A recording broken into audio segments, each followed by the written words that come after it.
Darth Carlson. I'd like to call this meeting to You order. sure you want to do this? No backing out. Pray for me. Pray for me. Pledge of Allegiance. I pledge Allegiance to the flag of the United States of America, to the republic for which it stands, one nation, under God, indivisible, with liberty and justice for all. Cadence was on. Patty's not here. Roll call. Wade, are you here? I am. Greg? I'm here. Jeff Conway? Crickets. You aren't on it yet. Eric is here. So we have 3 for right now. April's not going to be here that we know of, and Patty's not going to be able to be here as well. So we've got enough to move forward. Agenda adjustments, approval action. I don't think we've got any, do we? Okay. Going on to announcements. Do we have any announcements? I don't have any. Okay. All right. Then we'll move on to school board recognition. Dr. Kent Summerfield, if you want to come up here, we've got a little treat for you. It is heavy. So in honor of your 19 years of service, thank you so much. Here is that. And an even nicer box to keep it in. Thank you very Yes, much. thank you very much, sir. Appreciate Thank that. you.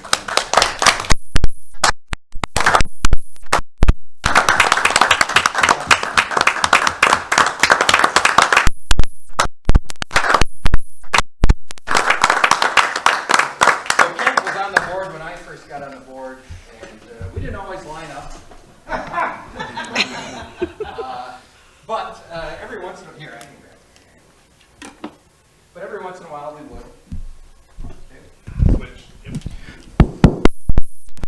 Elementary school? No. We wouldn't line up always, but I learned a lot from Kent. His passion. We all have our passions about different things, but I never once felt that Kent was trying to push something over the greater good. And so to me, it's awfully simple. And it's a pretty low bar, but if you can, much like Cincinnatus Africanus, if you can be a true servant to the people and not just fan your own flames, that's pretty awesome. And I always got that feel from you, Kent. So, and I'm still sad about losing the ALC. You and I were the ones who voted for that. Was that 2013, 2014? Why we let a $50,000 program go away on a $14 million budget, I don't know. But you know what? That's okay. Water under the bridge. Yeah. Anyways, thank you so much for everything you did, Kent. It was a pleasure knowing you, and I wish you the best. And then if you want to make a few comments, you're welcome to. Sure. Okay. My parents taught me most of all that when a person has the opportunity, it's always important to say thank you. And I'm very thankful to the citizens for electing me over the years.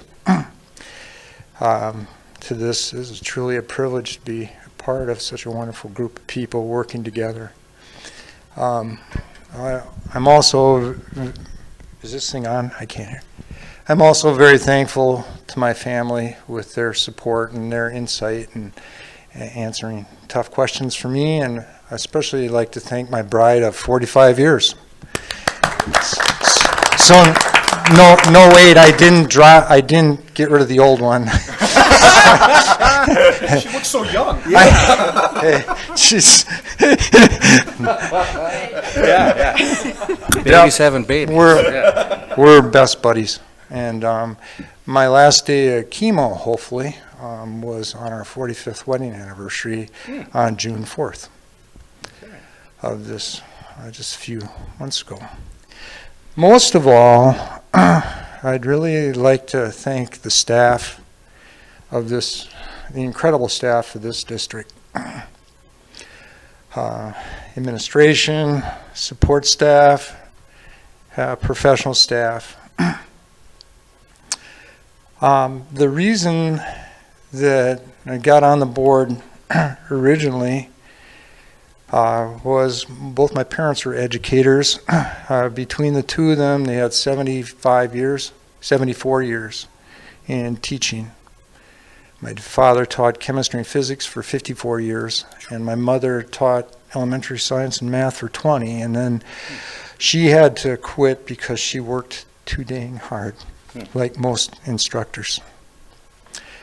And when our children, our youngest graduated 2005, and my wife and I felt that we wanted to give back to this district because of the incredible education that our children had had. It is nothing,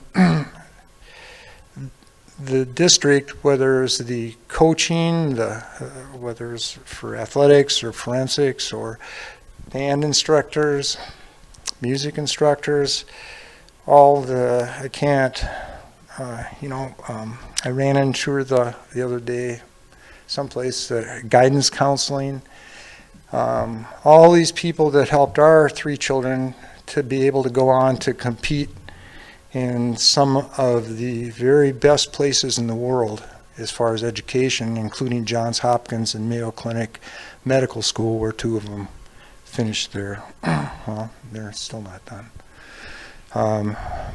Did a lot of their training and to do exceedingly well. And our kids, they would always say that even at those incredible places of learning, that their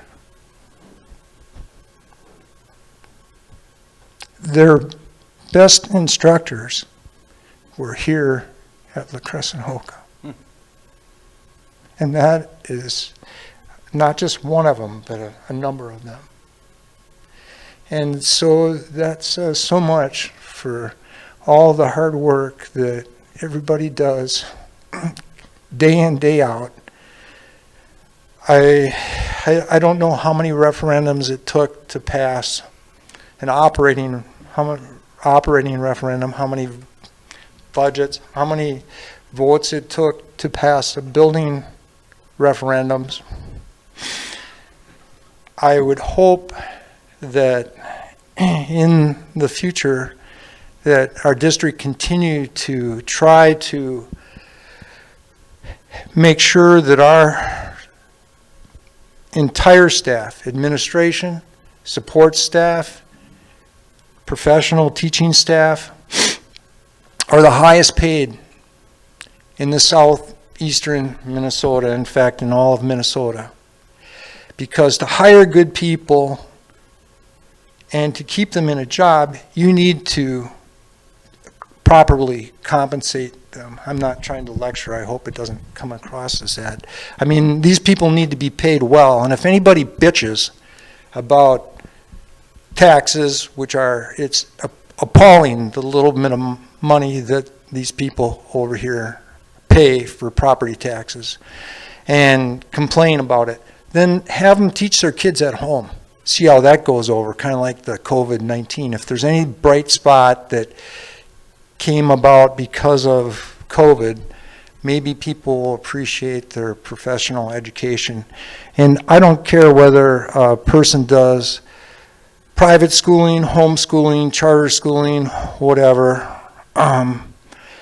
Everyone needs to be fully supportive of the public education systems, because those are the people that our young people are going to be living with for the rest of their lives, the vast majority. And if I had one wish about education for our country, and even more so for the world, that it would be every district in this country would have an incredible school district like ours. all the incredible instructors and support staff and administration and school board. It's been a real pleasure working with each one of you, and Dawn and I were counting. I think I've worked with 10 or 11 superintendents and 7 or 8 board chairs, and it's been a lot of fun, and it's time for me to move on to something different. I wish I could have finished out this year, and I wish I could have worked a little bit more with Dale, but so be it. So, but thank you to everyone, and please convey my thanks to the staff. So.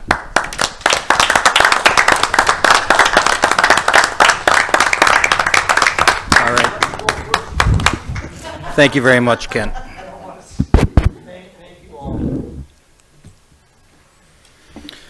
Okay.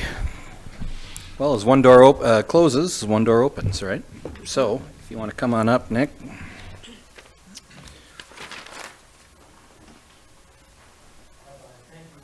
Take care. Thank you. Do you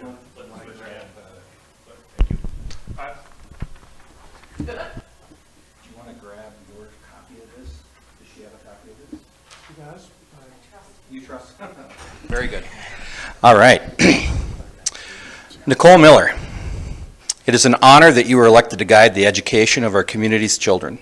As you recite the oath of office, you assume a tremendous responsibility as a director of our school district with the duties empowered by the Minnesota legislature.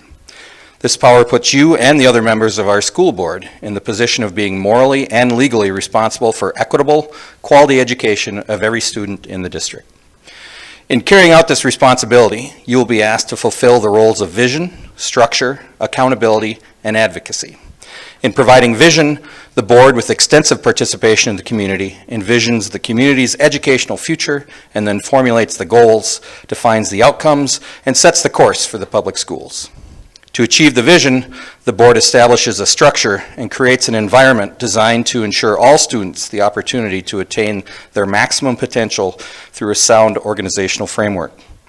Because as a board, we must be accountable to the community. We must ensure continuous assessment of student achievement and all conditions affecting the education of our children. As board members, we serve as education's key advocate on behalf of students and our community, schools, to advance the vision for our schools. Furthermore, we must strive to work together with the superintendent and staff to lead the district toward fulfilling the vision we have created, fostering excellence for every student in the areas of academic skills and knowledge, citizenship, and personal development. Having signed the acceptance of office and oath of office, I now ask you to publicly affirm your commitment to the oath of office. If you want to repeat after me. I affirm that I will support I affirm that I will support the Constitution of the United States and of this state, the Constitution of the United States and of this state, and that I will discharge faithfully and that I will discharge faithfully the duties of the office of school board member the duties of office of school board member of Independent School District Number 300 of Independent School District Number 300 to the best of my judgment and ability, to the best of my judgment and ability. and here's to a Viking Super Bowl. Go Packers. Congrats. Welcome aboard.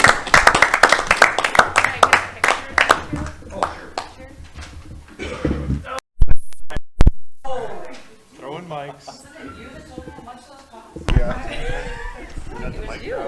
Well, if it's the one from elementary, it's fine. It was worthless anyways.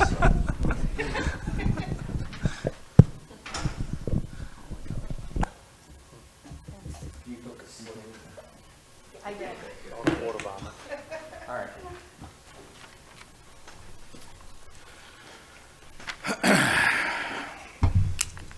Okay, student report. Peyton Rodeberg. It is Peyton, right? Okay. Let's turn this on for you. Hot mic. Wonderful. All right, so hi, my name is Peyton. Some of you may know me from sports, from school. And I'm here to propose a program. It's the Elementary Volunteer Program, and it's a program aimed to benefit elementary education and secondary students. So this is a little bit overview about the program. So this year I volunteered in Miss Bear's classroom.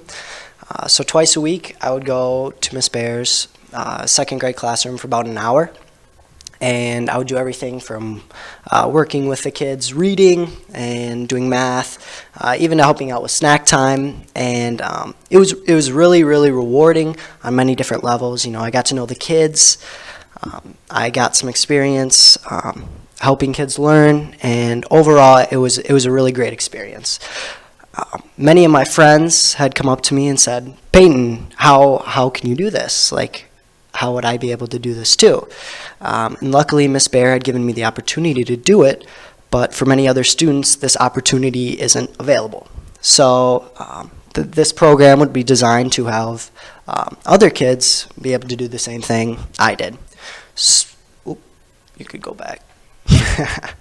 So twice a week during junior and seniors students' free period or study halls, they would go to the elementary school and assist teachers in a classroom.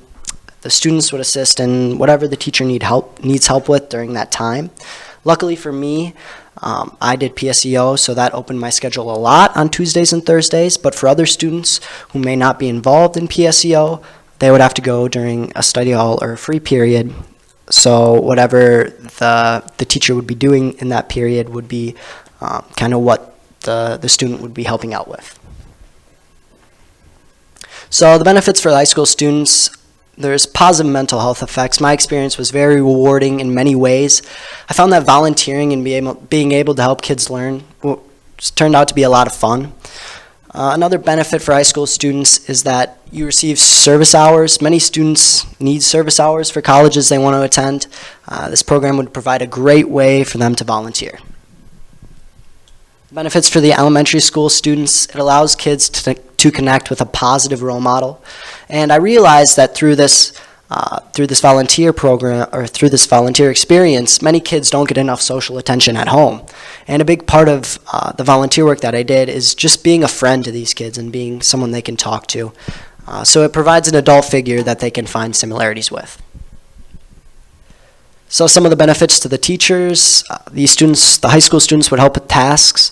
With student-to-teacher ratios falling out of proportion, many teachers do need help in the classroom, and the volunteers are able to help out with any tasks that the teachers need help with. Also, there's an improved behavior from the elementary school students I noticed, especially in Miss Bear's. Young children, as a general term, tend to behave more politely around a figure that they can relate to. So it is the goal that the high school student becomes a more positive role model for the elementary school student. Now, most important, benefits to the school district. It requires zero cost to the school district. This program would cost nothing. It might get students interested in teaching. It provides an extra set of hands for teachers in the classroom. And most importantly, it builds relationship among older and younger students. So the implementation of this program would require elementary school teachers to be willing to have a high school volunteer in their classroom. So each student would be paired with a teacher that would find a time that would work for the volunteer. So either during their study hall or if they're PSEO, during an open time for them. And this could be expanded to other duties such as cafeteria or playground duty in the future, depending on what works the best for the elementary school teachers or the elementary school staff. So I'd like to thank you guys for giving me the time to propose this idea, and I hope it can be implemented into the 2022-2023 school year. Very good, thank you. Yeah.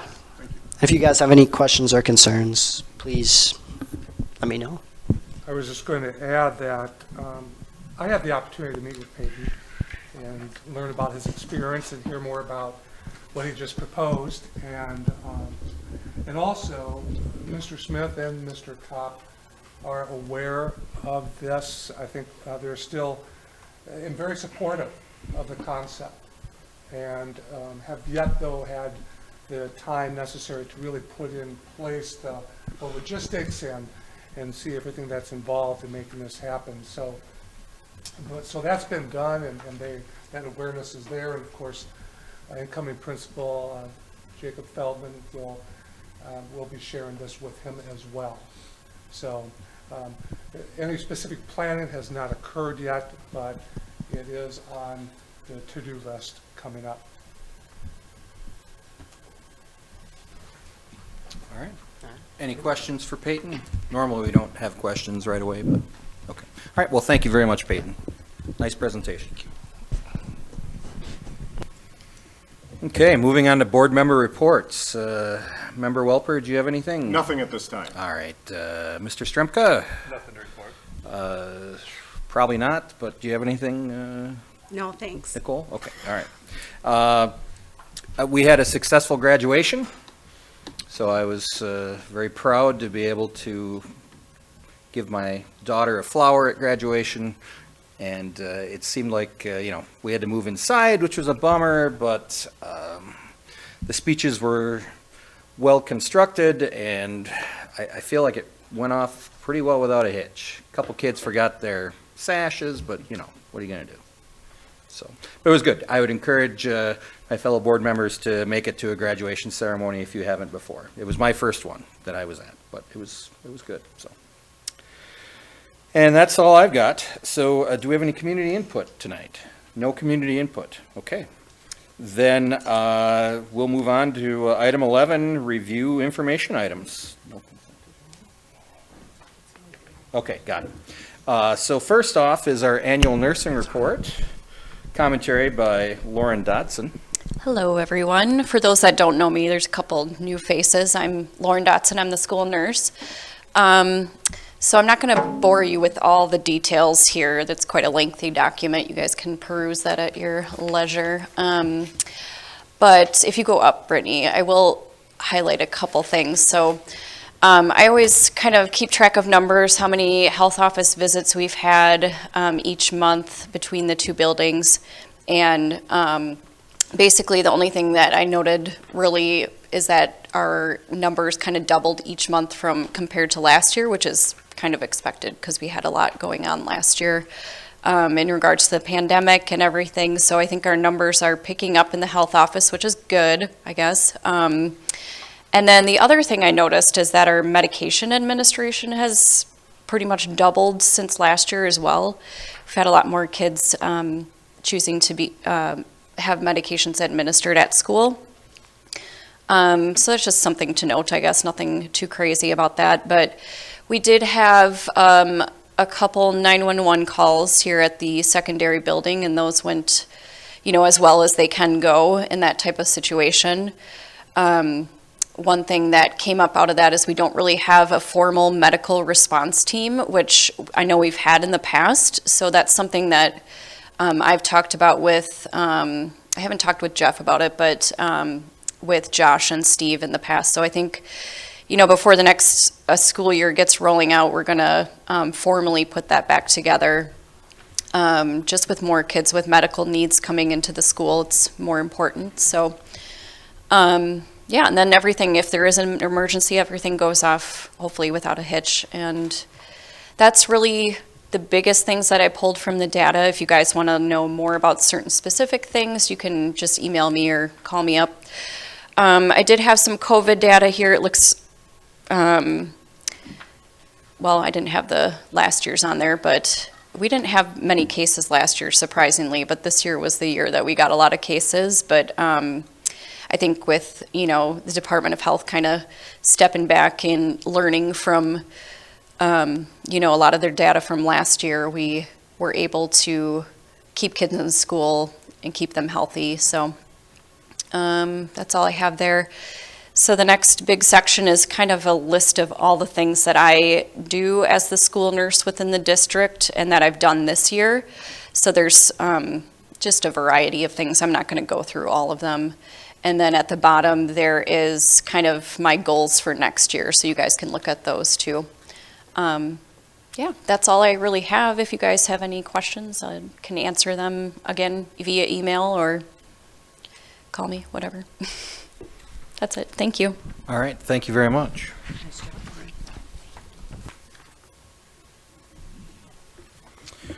All right, moving on to item 11B, financial report, commentary by Amy Lake. commentary, and if anybody has any questions on the report. So what's the unassigned balance at? It is, well, we typically don't track it throughout the year. Oh. It's easier towards the, just beginning and end of the year. But if you look, when I get to my, report on the budgets, we're looking at ending the year at about 15% unassigned. Okay. So, which is, we began the year at about 17.2%, so. Okay. Not bad. So this is very exhaustive here, excellent Yes, details. yeah. But going forward, I'm used to seeing Fund 1 has this amount, Fund 2 has this amount, Fund 3 has this amount, the unassigned has this amount. Would you be willing to add that to it? Yeah, let me look at that. I mean, it's just, Think it's about a, that it's a and- nice rabbit at the dog track Sure. type of, Okay. you know. That doesn't work, but it's nice to know. Yeah. Okay. Any questions from anyone? So we're on track? Yes. Okay. We are.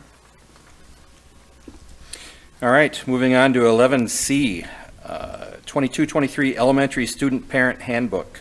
Commentary by Jeffrey Kopp. Posted for your review. There aren't many changes. The updates were made to the school board membership.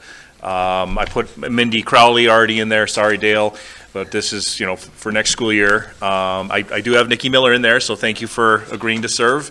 Some of the things like school lunch dollar amount, we don't know. It's been funded by the FDA. USDA. USDA, thank you. So there's some things that are not sure, but things that have changed are like the routing of the buses. The master schedule has changed a little bit because we'll be having lunch overlapping as opposed to socially distant next year. So just getting back to normal things. Those are the only changes that I can really highlight for you.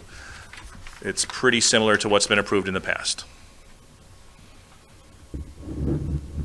And so tonight, it's just presenting for you, and then in July, we'll be asking you to consider approval. And between now and then, if there are any changes, this will allow us to update that even further for you for the July meeting.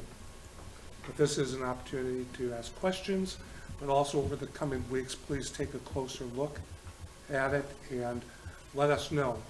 And even directly, Mr. Kopp would be a good contact if you have questions. Yeah, absolutely. I encourage you to ask me questions because I will be out of state next board meeting. I will be in La Crosse, directing a band. Dale will be there. All right, any questions for Mr. Kopp? Okay. Thank you, Jeff. COVID-19, our placeholder. So do we have any cases that we know of in the district? Probably not, because it's summer. Not a kids company. Okay, great. All right, so again, we'll just keep it there as a placeholder, but good. Okay, consent agenda. Entertain a motion to, or you know what, I'll let Dale handle the consent agenda Sure, if there's there's anything. nothing else to add, no donations to report. And so, again, a reminder, if you are wanting to discuss or vote on any of the items separately, you need to request those to be pulled out. Otherwise, we'd be looking for a motion to approve the consent agenda as presented. Move to approve the consent agenda. We have a first, do we have a second? I'll second. We have a second, any discussion? Any discussion? Any discussion? Hearing none, all those in favor, please signify by saying aye. Aye. Aye. All those opposed, same sign. Hearing none, motion carries. Okay. Moving on to action item 13A, setting breakfast and lunch prices for 22-23. The board is asked to set each year, set the student breakfast and lunch prices, and we're asking for this coming year for you to do that tonight. At the following rates, we have them listed. Those, for students, that represents a 10-cent increase.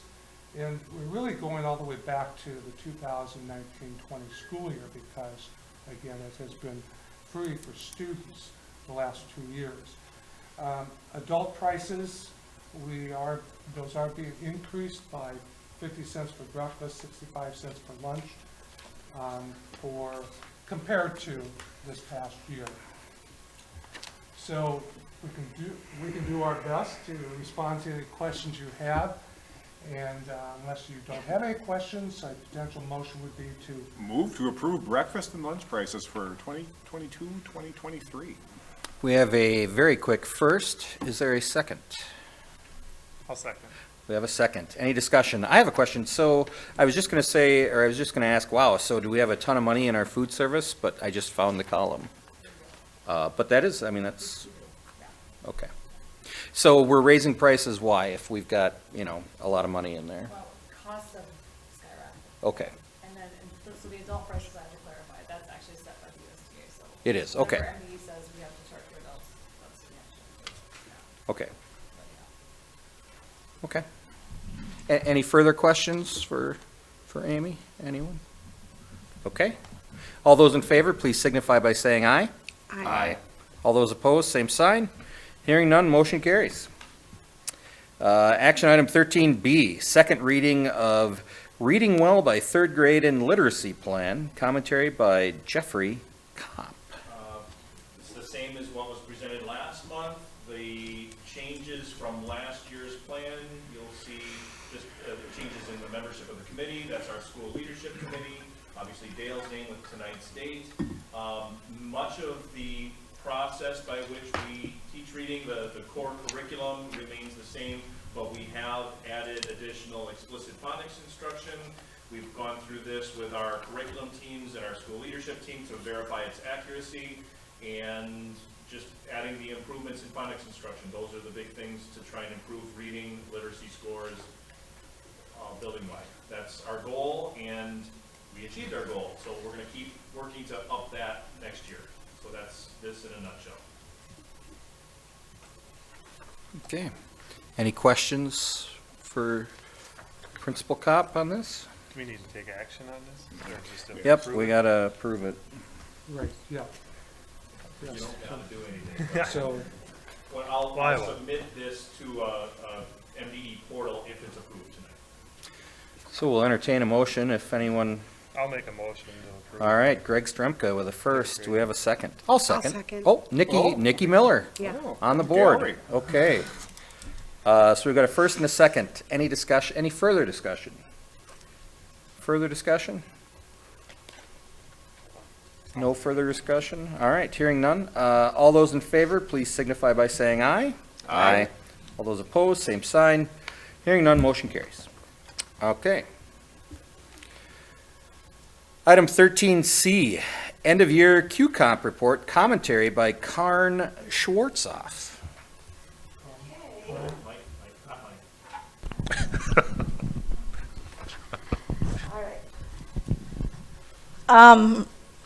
So the QComp report, we have to submit every year to MDE. I was picked, in spite of my wardrobe choice, to present because I serve on the oversight board. And so the job of oversight is to oversee the inner workings of the district at a staff level, which includes all of the committees that are run, and then ultimately to protect and preserve student achievement, right? We're all on the same page there. So this document, again, gets submitted to the state, and it is rooted in a time many years ago where they said, let's try, Q is for quality, let's try pay for performance for teachers. And through many revisions, improvements, I think, speaking as the daughter of parents who lived with the first iterations, we've gotten to a place now where it is more or less, it's a mechanism for ensuring that we operate with a growth mindset as professionals. And so there are several different groups, committees. They're called career ladder positions. You'll see that term in there frequently. But that includes staff mentors for new staff. So typically for the first 2 years that you work here, you have an experienced teacher mentor. And then the members of the oversight committee. It also includes peer reviewers. Every staff member has a trained peer reviewer who comes to observe them 2, 3, 1 time a year, depending on where we are in our learning cycle, our professional cycle. And is there something I'm missing off of that? Mentors, peer reviewers, and PLC facilitators. So those Wednesdays, there's a leader for each of those small groups that meets, and those people too are included and governed by the QComp agreement. So the powers that be want to make sure that we're using the money that we get for assuring quality in the best way that we are able and in the best interest of students and student achievement. Do you have any questions about it? I noticed Jeff's trend was, here's the report for your enjoyment. Posted for your review is a lot fewer words than I'm used to saying when someone hands me a microphone. So I've really worked hard to try to start to understand the terms for being on oversight are 2-year terms. And I dug deep to try to figure out if I wanted to do a 3rd year, 3rd and 4th, I guess, and decided I'd like to do that. I had to interview for the opportunity. But partly because I feel like I'm getting my head around it a little bit. And so I wanted a chance to operate with some knowledge as opposed to while gaining knowledge. So, any questions about? We all passed. You'll see that in there in the charts. That means that as people met with their supervisors, everyone did the work that they needed to do to demonstrate that they were interested and committed to quality. How often do we hit our goal every year? Ooh, that's a good question. Anyone? Because I see we hit it in 1, 2, 3, 4, 5, 6, 7 categories, which is 7 out of 7, so that's 100%, that's great. But I'm just, are we setting the bar pretty low so we make sure we hit it, or, how does that work? Well, a lot of those are if teachers set their goal, completed their improvement plan, completed their evaluations, completed their individual growth and development plan. So it's a lot of completing work and serving on committees, and reaching our site goal is not guaranteed at all. That's, I'd say, the last 5 years, it's been 2 out of 3 we've achieved that goal. So did we hit our site goal this year? The elementary did. Is that in here? No, Why that is not reflected there. So this, Eric, I think is a really good question that you ask. These are more or less where they've gotten with QComp is a place of, here's the expectations for you as a staff member. Okay. And so when they say 100% of the people jump through the hoops. Sure, okay. So I it get doesn't measure, and I can speak with regard to my own program and my own PLC. We've gotten to a place that I think is really powerful, where many PLCs are submitting PLC-wide goals, SMART goals. And so our own set a goal to reduce our behavior incident reports by a certain percentage. And we measured those throughout the year. Jen Gepfert was instrumental in helping us figure out how to run a data cycle.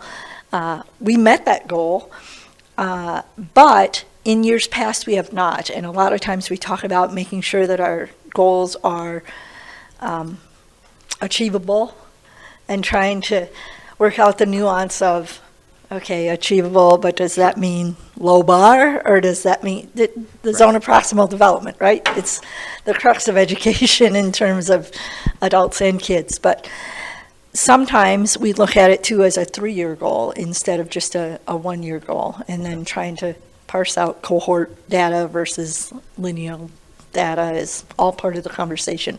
But And I these meant no 100%. disrespect with No, no, the, I okay. love the question. All right. That's why you're getting too much of an answer. But these 100% mean we all did what we were asked to do, Okay. not that we all met the goal that we necessarily set. No problem. How close were we to, not to hijack your presentation Nope, here, go for it. How close were we in the middle school and high school to hitting our site goals? Anybody? My guess is that it was based on MCA scores, which takes a little bit longer to get that process through the state of Minnesota and comes back. That's why typically over the summer is when goal setting or resetting happens, and I think ACT. The high school is goal. ACTs. I'm Okay. not sure when those results Okay, come back. all right, that's no problem. It Okay, typically would be the fall at some point to report out on some of those measures. okay, all right. Any other questions for Karn? All right, so we need to approve this? We would be looking for a motion to approve the 21-22 end-of-year Q-Comp report as presented. I will move. I'll second. All right, we've got a first and a second. Any further discussion? Any further discussion? Thank you very much, Karn. Any last call, any discussion? All right, hearing none, all those in favor, please signify by saying aye. Aye. Aye. All those opposed, same sign. Motion carries. All right. Action item 13D, Resolution 2202, calling of general election timeline. We do have 3 board member positions with that, those terms will be expiring. Those people currently holding those positions are Wade Welper, Patty Balasek, and Nicole Miller. And so tonight, the board is asked to approve Resolution 2202, calling of the general election. We have it presented up on the screen for you. You have it in your packet. We can read through it if the board would like, would prefer to have that done, the resolution. In the end, the goal, the request would be for the board to approve the resolution as it is printed and presented to you. What would be the wish of the chair? We can read it on our own, thank you. Yeah, yeah, unless anyone has any questions on this document, but seems pretty boilerplate, so. Okay, entertain a motion to approve. I'll motion to approve. Nicole Miller, first. Do we have a second? I'll second. Greg, you got a second. All right. Any further discussion? When do our people's nominations have to be in by then, if they're running?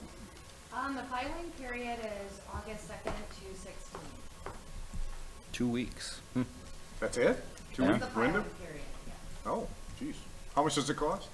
$2. Oof. GoFundMe. I'll put that out there.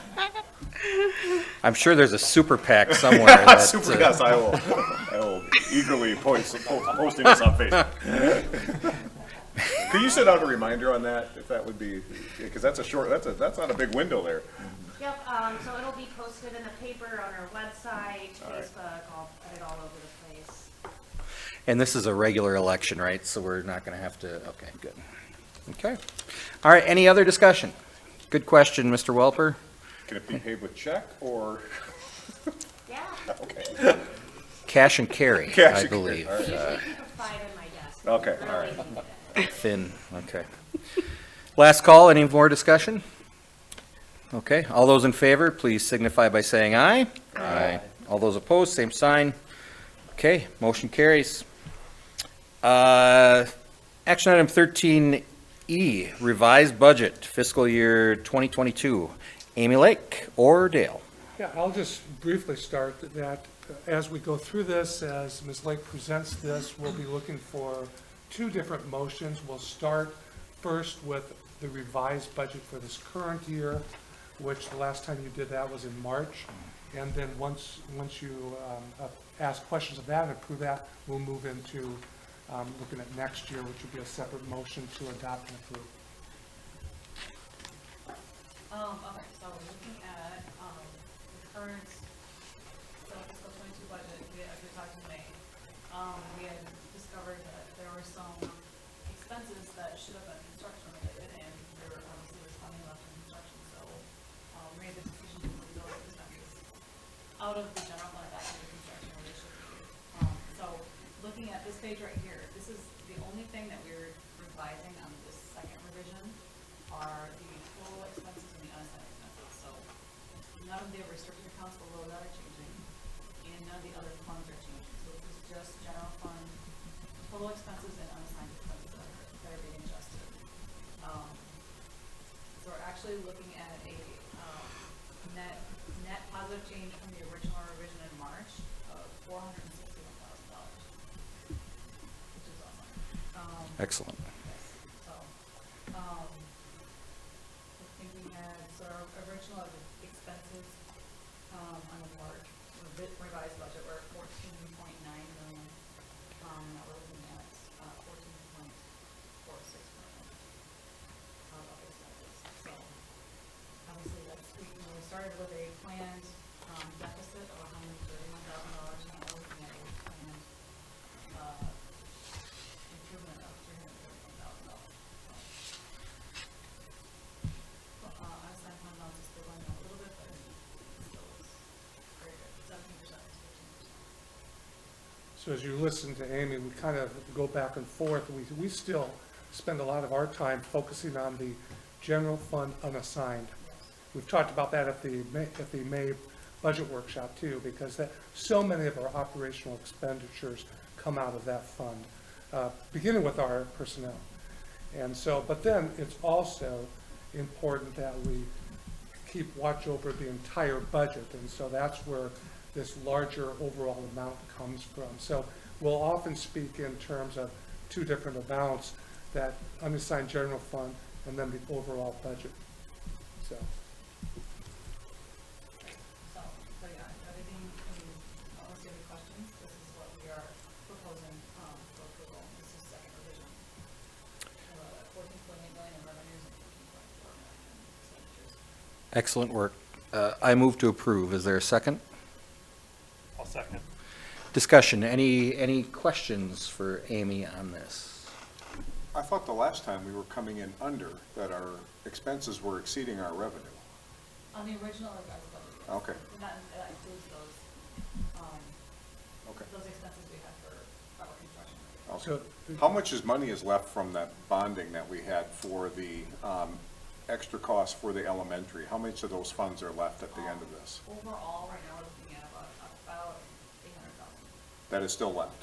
Okay, and that'll be accounted for where on here? It'll be in the construction budget, Okay. still, because it's still in there, and then that's, so I think we had that discussion in May about some things that hadn't happened, so Epic was a big portion of that. right, I believe out of the 800,000, and again, our annual long-term facility maintenance would, the Epic system, we talked about the budget workshop, about $250,000. We've moved forward with that, and so we have kind of two pots that those dollars would be eligible. It would be that long-term facility maintenance, but it also will be that pot of money too, that 800,000. So we still have to finalize that and how that will look, but if you would end up taking that all out of there, that would come out of the 800,000. And I'm assuming right now too, because long-term facilities maintenance, I remember, used to be, a lot of it was assigned for roofs. We're gonna be Yes. good for roofs for a long time, right? Well, As I understand. Mr. Kopp, what are you looking away for? What are you doing? I just had a conversation with Pat this morning, but I think there's something. My concern is that they're all gonna come due right when my daughter's in middle school. I'll be watching that carefully. Yeah. All been replaced in the last couple of years. We gotta make sure. They're all guaranteed for 20 or 30, which means 15.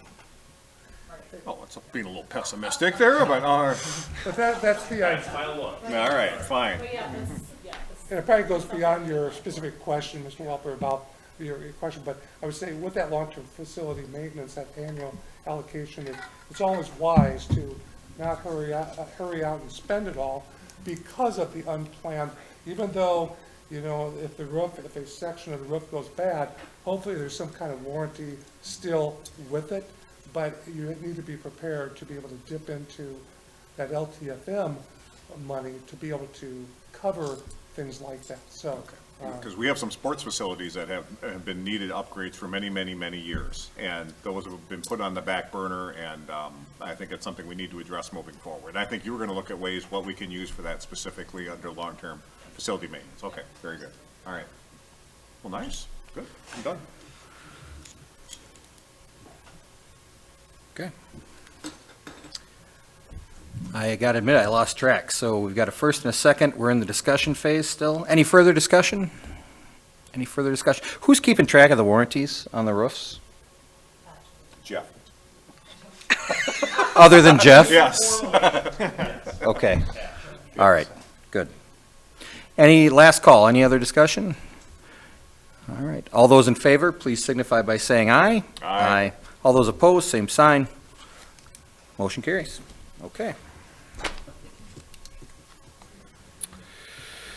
Action item 13F, budget adoption, fiscal year '23. Okay, so now we can kind of go back to, so we kind of had the initial discussion in May about next year's budget.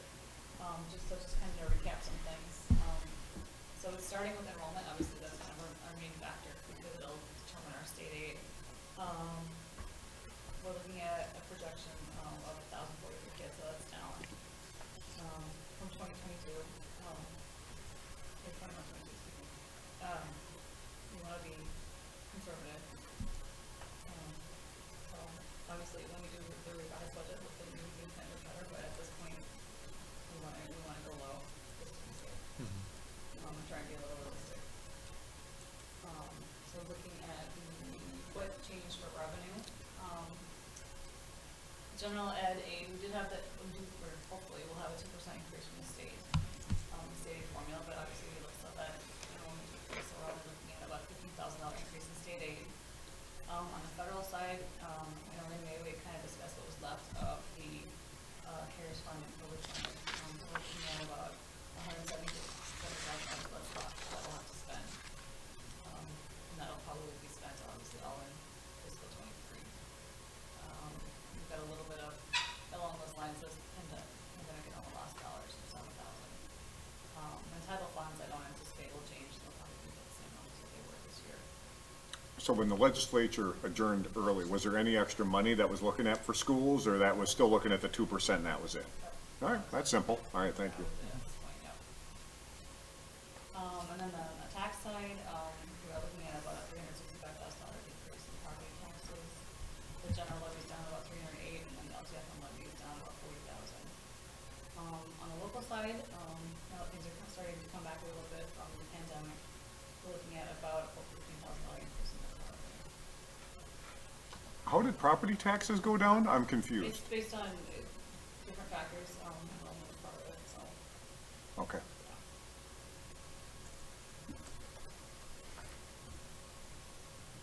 So on the expense side, I just kind of did a breakdown of where our expenses are, where the costs are going. So you can see salaries, benefits, and then staff, I should say staff, contracted personnel, so, HBED staff, myself, some of the contracted staff. Between those three areas, we're spending approximately 75–80% on people. Which is not unusual, it's pretty typical, but that's where our dollars are going.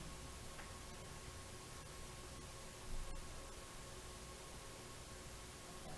And then looking at, so here's our overall general fund for next year. We're looking at $13.9 million in revenue, $14.1 million in expenses. So we are looking at a deficit of about $164,000 overall. Looking at just the unassigned, we're looking at a $378,000 deficit. So we are going from 15% to about 12.7%. Main factors for that, I think we kind of talked about that a little bit. Obviously the enrollment drop is going to affect that. And then additionally, we have been supplanting some of our ongoing staff costs with COVID dollars, and those are kind of going away. So we have to get back into our regular general fund dollars for those staff. Combined with the enrollment loss, kind of a double whammy. It's going to take away some of our reserve. So that's something to think about. Probably we're very hopeful that we're wrong on the enrollment, Yes, absolutely. and we're on the low conservative side. Yeah, so otherwise, from May, or, excuse me, yeah, from May, what we were projecting, all the reserve accounts are still the same, those have not changed. Again, it's mainly been, the unassigned revenue, the unassigned expense that have changed, so. So that's what we're looking at for next year. And then page 2, all of our other funds, I don't think we look at these anymore. But yeah, so food service, we're looking at this point in the increase, about 18,000. Community ed, overall, looking very good. School readiness is a small deficit, but that's to be expected. It's fairly typical. Construction, like I said, we have, about $800,000 balance left over, and my assumption at this point would be that if we do some of those needs, those projects that we're thinking about, those funds may be gone by the end of fiscal 23. Maybe not. So Epic has not been deducted from this yet? No, it has not. Right. So when is that, have we told them we want it? Yes, it's in Okay. progress.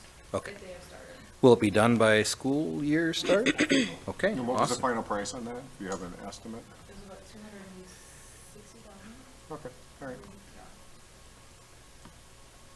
What is restricted? Restricted on community ed is preschool screening, and then we get funding for our non-publics as well. So it's kind of a flow through for the non-publics. We get the funding and then we reimburse them for something. Okay.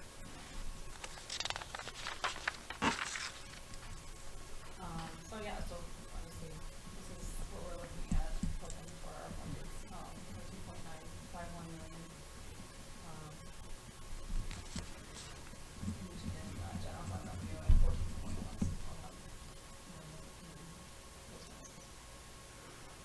So again, just to be clear, with this, this overall budget, you're looking at that projected deficit of about 164,000. That's about the difference in those numbers. But again, that's separate from, if you go back to the general fund on the unassigned, then that's that almost $400,000 deficit that we'll have to address as the year goes on.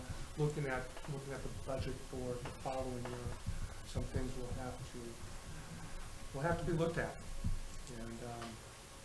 and perhaps some hard work is ahead with that. We believe, though, for right now, including the staffing plan that was presented to you and approved last month, that we can sustain this going in through this next year, as long as we continue to look for ways on the expenditure side to hopefully reduce a little bit yet, and because we don't expect anything on the revenue side other than enrollment to really come our way as far as the state goes. So just want to clarify that what you're really acting on is the overall budget amount this evening. Move to approve. We have a first. Is there a second? I'll second. We have a first and a second. Any further discussion? Good question, Nicole. That is a loaded question, and school finance is probably the hardest thing to wrap your head around. It's changing all the time, and it's so. But any other discussion? Last call. All right, all those in favor, please signify by saying aye. Aye. All those opposed, same sign. Motion carries. Okay. Action item 13G, audit services for year ended June 30th, 2022.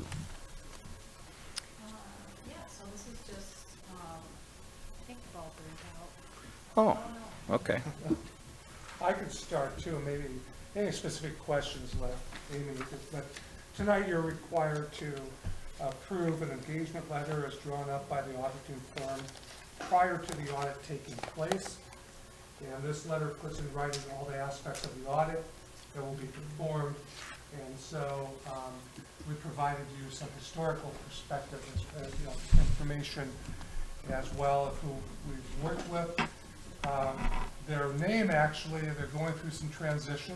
Yeah. And it's technically right now on what you're approving, it's with the firm Feldman and Company, formerly Hill, Larson, and Walt, but we expect even over the summer months that will be changed even further. There's just some change in ownership, but it's the same, associated with the same firm. And so that's not a change, just name only right now. So some things I think that we highlighted, some costs. You'll read in what's presented to you that the cost for this audit for this year that we're finishing will not exceed $13,650. That's kind of the base cost. For a year ago, the total cost was about $14,500, and it might exceed the 13,000 number, but there's some additional things that causes that to happen. So they have another factor called a single audit.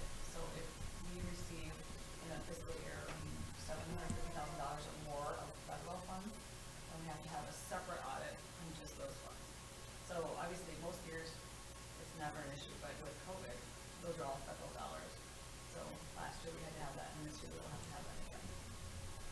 These it's considered our COVID dollars, our title dollars, and the funding food service gets from the feds.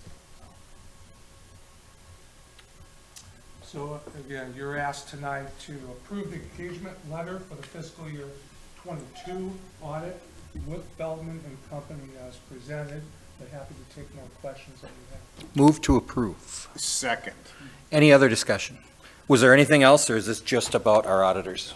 All right. I've been here 11 years, and there's Yep. no audit that stands out in my head. All those in favor, please, well, are there any questions? Any questions? Sorry there, lady, but that's not. All right.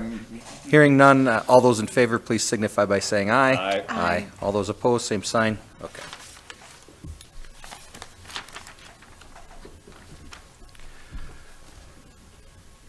Uh, 13H, removal of the White House. Not to be confused with 1600 Pennsylvania Avenue. So the White House is the last house that we purchased in the elementary school block. It has been stripped down. I don't think there's much of anything of value left in it. We've got a deal worked out with Zinke. We're going to sell the house to him for $1, and then he will remove the house, and he will fill in the basement for with a $5,000 cap. So the crux of it is we're saving a lot of money by not having to tear the house down ourselves. So, So we are selling the house. We did for $1. Yep. But it's a net gain. It's definitely in our interest to do that. We did this last spring, I believe, with a different house over there as well. At least Travis is the one who moved it. But I think we tore one of the houses down. It was like 15,000. right, yeah. So it's not going to. Travis wanted it done last year, but I hope to have it wrapped up by the end of July. Well, it will be wrapped up by the end of July. I'm happy to entertain any further questions if anyone has I any. think what you have in front of you for a motion is really to move forward with the legal work that's required. Unless that's been updated, I don't know. Well, I did send an email to Kelly Iverson already, but if anyone has a problem and, maybe you want to turn it into a parsonage, I don't know. But I'm looking for a motion to approve what I just told you. Selling the house for $1 to Zenke, and I will move to approve the house Okay. being sold for $1. $1 American dollar. I'll Is there a second. second? And there's a second. Any further discussion? All right, all those in favor, please signify by saying aye. Aye. All those opposed, same sign. Okay, motion carries. Administrative reports, starting with Principal Smith. He is not here, but I see that he has his report posted for review. If anyone has any questions, I encourage you to email Steve because Josh is not here either. Although we do have one high school teacher here, but how'd the end of the year go? Good, okay. I'll just mention that Oh, yeah, you- Mr. Smith's absence tonight, he's up in Brainerd attending Right. his association's conference where he's being presented with his recognition as Southeast Minnesota Principal of the Year. Excellent. You know, and to dovetail on that, we had a very nice end-of-the-year celebration for staff. April was able to make it, I was there. It was great to see all the, and it was all staff, it wasn't just the teachers. We ended school early that last day, and so everyone was paid to go there, and it was a great thing. Yes, sir, It was extremely well received. it was well received. Okay, good. Staff was very appreciative, so again, I wanted to absolutely speak on that. So we can take the sign down in the staff room of the beatings will continue until morale improves? Good, good. Who knew that this is how you improve morale? Yes? I heard people say things like, that's the best end of the year. Yeah. Yeah. And we made sure we attached proper names to it for people that were credited. Some people thought it was us, so we wanted to make sure that was given to people That's a that big claimed deal it. to So, people. yep. They love it. Awesome. Thank you to Dale for the great. Yes, excellent idea, Dale, thank you. Anyways, okay. Any other questions that I can't answer on Steve's report? No? Okay. Let's move on to Josh Malakote. Same song, different verse. If you've got any questions, you're just high school, right? You don't do any middle Just high school? But, I mean. You're well, pro middle school, of places, course, so but, I'm yep. sure I could answer Okay. something for you. Anyone have any questions on the middle school report? Okay. Elementary principal. Looks like we've lost visual, huh? Yes, we have. Gonna have to fly by, what, diagnostics? No. Report memorized, but a part of it was that we did achieve our site goal, which was based on the Fastbridge, it's a universal screener. Hey, thanks, Dale. The Fastbridge universal screener is academics, math, reading, 3 times a year. So in springtime, late April, early May, we screen the kids for reading. The goal was to achieve the 70th percentile, and we outpaced that by almost 4%. So we are reaching our goals, and we're going to continue moving the ball on literacy. You'll see, I guess, nowhere that there's lots of colorful pictures. We celebrated Lisa Kroner's retirement, which was also celebrated at the year-end full district gathering. I think that was just the right way to end the year. So I appreciate Dale's vision and hard work in putting that together. It didn't just happen. There were a lot of planning and a lot of, and a risk that Dale took to ask the public to release our kids early and bring the staff together. It was years overdue because of COVID, because of everything. So that was great to celebrate with Lisa Kroner there. There's also the end of the year celebrations included a graduation for our littlest kids, and some in-person learning with dioramas in our atrium. Just another example of what type of public gathering that facility supports. So thank you for the building. Outdoor fun with Play Day. A lot of work goes into that from Mr. Eckert, and it's directly aligned to our core value of sportsmanship. We finished the year focusing on the habits that kids need to have for a lifetime. So that's what's going on at the elementary. Again, thank you for your approval of the staffing plan. That I think shows staff that you're in their corner as well. The emphasis is now on student achievement and student behavior improvement, and we're going to keep improving. That's the goal for next year. All right, thank you very much, Jeff. Any other questions for Jeff on that? Okay. Then moving on to Community Ed, Beth Thied. It's our busiest time of the year. We've made it through the last couple of weeks, which has been very hectic. Kids Company is up and running with our brand new coordinator who started May 16th, so she's been trial by fire, doing a great job. We are still understaffed, still growing in our numbers, in our enrollment. So I just came straight from there from closing, and it's been a lot of work, but we're hopefully gonna plug some of the holes with some people soon. We hope. So, yeah, catalog is digitally online, once again delayed, in print, in mailboxes, but we've had some unique marketing opportunities due to that. So we've learned some cool things, and we've ended up with some amazing results in terms of just using social media to get some new things. In fact, Community Choir, Songs for Our Soul, now has 10 people after simply doing a different type of Facebook post with a different type of registration form. So. But all women, so for any men who enjoy it, Yes. only guys. Well, you got to like those odds. I said, yeah, you got to like those odds. Like it used to be when men went into. Wow. Tough Yes, room. there you go. Tough room. Okay. But yeah, we worked with our printing company to have learned some of it. Some of it has to do with the staff changeover, and I've been doing too many other people's jobs, teaching them how to do it, and not getting things done as quickly as normal. But we are working with our printer to be done earlier than we would have ever been before, so that hopefully we get our fall catalog on time. And is there a drone class? There is a drone class. Jonathan Kotz. Do you have to bring your own drone, or will it be provided? No, you There's just an come Apple in. grant for drone. Awesome, even better. Yeah. Cool. Absolutely, so, yeah. And how are the pre-K numbers? 3K numbers, 3K is full, 4K has a handful of spots remaining. Our part-time early discovery has over half a dozen spots left. Okay. So, looking very good. 3K is full and overflow. Yes, waitlisted.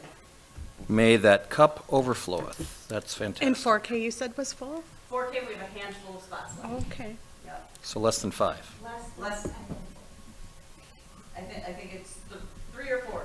We got to get the registration fee in from one family. Then Okay. I think we're down to 3 spots. Well, and then the obligatory kindergarten question, where are we at? 55. Really? Outpacing last year, on our way to mid-60s. Okay. So we have, I mean, I've called people, we have verbal commitments, we just don't have them birth certificate in enrollment.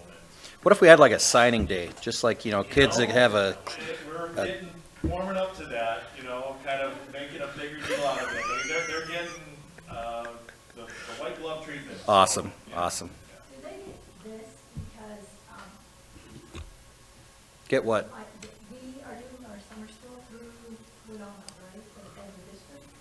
They're the fiscal host, yep. Yes, they're the fiscal host, so I need to enroll my son in Winona School.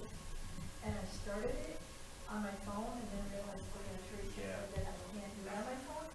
So I stopped for a couple days, and then before I got back to it on my laptop, I got a phone call that said, hey, this is Brittany from Winona Schools, I see you started an enrollment, could I help you out at all? Ooh, I thought that was a cool feature. like the Not to Hilton. make us look That's some of the conditions, but right. what a service. I mean, that lady was gonna hold my hand and.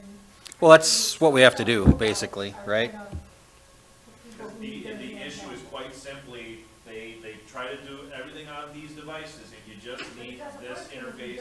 We Yep. still do paper. People come in and they just tell me information, show me birth certificates. I've Oh. done it over the phone and had them just email me the documents. I know Brittany works super hard, I'm just saying that for me was like a useful. Sure. Like, I may or may not have dropped the ball in between here and there, but then that lady called and nagged me, so I picked it up. Well, short of driving around in a food truck and, going to people's houses, I mean, I think we've done as much as we can, We but, are, yep, and we're connecting with those to get them across the finish line. Some families just need that extra reminder, or the additional support, or the help getting the documents uploaded, or whatever, but yeah, we are doing everything we can. Yep. all right. Okay. Superintendent report. Yeah, we've already heard positive comments about the end of the year. It really started with the board, that your willingness to change that last day. And so thank you to the board for your support of that. I need to just recognize there was many people involved to make that day happen, but Brittany was critical to the success of that and the organization. And so just an outstanding job in preparing so much of that. and being that it was held in this building, a lot going on at the last week, and so our custodial crew and with Pat Hughes, they did an outstanding job too. So, and so many other people, and but I want to certainly acknowledge the board and their willingness to allow the staff to come together in that afternoon. My last day in the district will be Thursday, June 30th, and I just want to thank the board and the staff and the entire school community for making the past 5 months truly an enjoyable experience. I look forward to watching the many great things that happen in this district moving forward, and I truly wish you all the best. So thank you. Thank you, Dale. Thank you for bringing your experience. Mhm. Greatly appreciate it. You're welcome. Thank you. Anything for good of the order? Otherwise, I'll entertain a motion to adjourn. Motion to adjourn. Motion to adjourn. Do we have a second? I'll second. Oh, you know what? I was gonna, okay, yep, bear with me. You have discussion? Whoa, there's a motion. What are you doing? No, this doesn't work this way. Star Wars. We made it.